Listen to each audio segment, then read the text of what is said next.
ஒரே ஒரு ஊரிலே ஒரு அடர்ந்த காடு இருந்தது. அந்த காட்டின் நடுவே ஒரு பெரிய அரச மரம் இருந்தது. அந்த மரத்தில் பல பறவைகள் வாழ்ந்து வந்தன.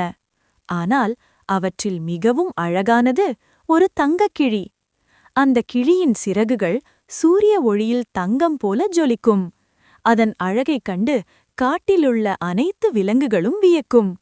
ஒருநாள் அந்த காட்டிற்கு ஒரு வேடன் வந்தான். அவன் மரத்தின் மேலிருந்த தங்கக் கிளியை பார்த்ததும் திகைத்து நின்றான். இவ்வளவு அழகான கிளியை நான் பார்த்ததே இல்லை. இதை அரசரிடம் கொடுத்தால் எனக்கு நிறைய பொற்காசுகள் கிடைக்கும் என்று நினைத்து அதன் மேல் வலையை வீசினான்.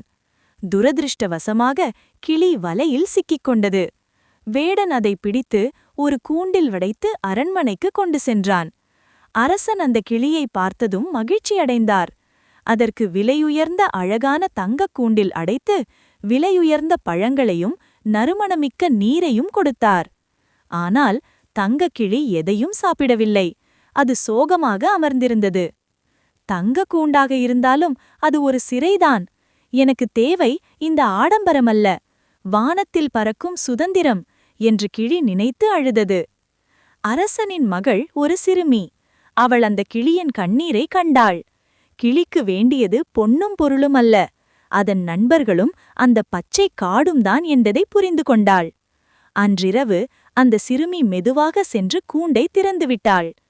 சிறகுகளை விரித்த தங்கக்கிளி மகிழ்ச்சியில் ஒருமுறை சத்தமிட்டுவிட்டு வானத்தில் உயரே பறந்தது. அது நேராக தன் அரச மரத்திற்கு சென்றது. அங்குள்ள மற்ற சாதாரண பச்சை கிளிகளுடன் சேர்ந்து விளையாடியது. அந்த தங்கக்கிளி உண்மையான மகிழ்ச்சியுடன் இருந்தது.